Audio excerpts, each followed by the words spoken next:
अब नहीं सुधरोगे तो कब सुधरोगे? हम तुम्हारे लिए जान दे रहे, तुम मेरे लिए क्या कर रहे? जी हाँ दोस्तों, यह सवाल हम नहीं बल्कि हमारे प्रशासन और हमारे डॉक्टर पूछ रहे हैं आपसे। आखिर इस महामारी में हम घर से बाहर रहे हैं ताकि आप सभी चैन से घर के अंदर रह सको।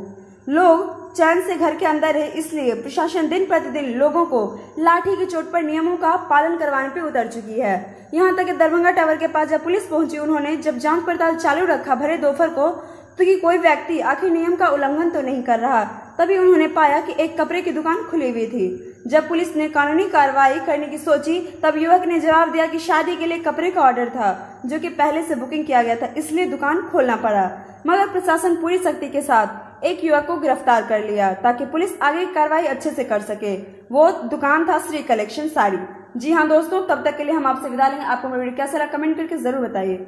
साथ ही लाइक से सब्सक्राइब जरूर कीजिए, प्रेस कीजिए बेल आइकन ताकि हमारा अपडेट सबसे पहले पहुंचे आपके पास। तब तक के लिए आप घर पे रहिए, सुरक्षित रहिए। शुक्रिया।